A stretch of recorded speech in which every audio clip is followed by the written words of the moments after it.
Dako naman tayo sa Ilocos Norte, naroon live si Mark Salazar. Mark, anong latest dyan?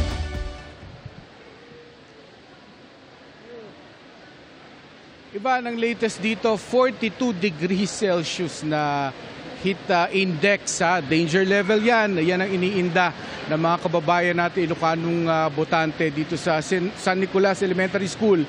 Itong San Nicolas Elementary School ang pinakamalaking polling place in terms of numbers of registered voters dahil dito 6,996 ang boboto at kaya naman napakaaga pa lang napuno na itong buti na lang ay covered na quadrangle dahil sa dami kanina ng tao dito, Ivan, namamayong na lang yung marami doon sa labas na hindi na kayang i-accommodate ng quadrangle.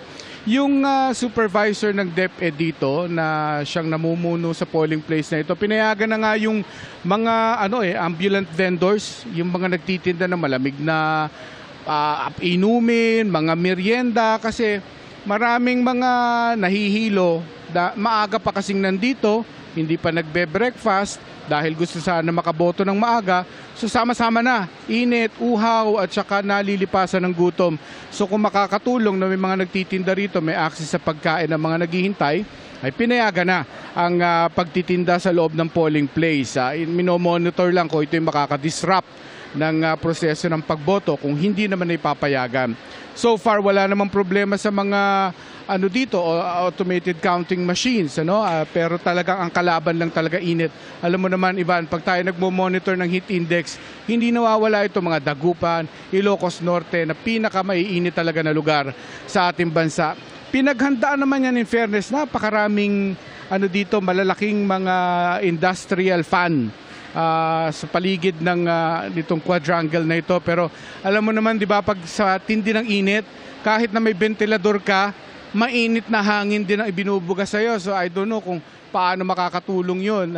Actually, masakit nga sa ulo eh.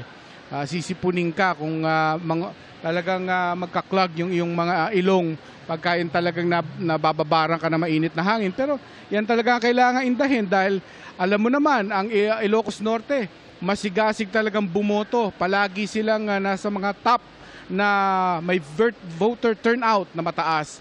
Yung last election nila, 2022, 87%. So, ng kanilang more than 600,000 voters, ay sumipot talaga at bumoto. At kilala ang kanilang lalawigan na mga masigasig talaga na bumoto kahit na sabihin mong ano pang heat index na yan, 42 man o kung mas mataas pa, talagang bumoboto sila, Ivan. May mahigit 8 oras pa ang mga kapuso natin dyan sa Ilocos Norte.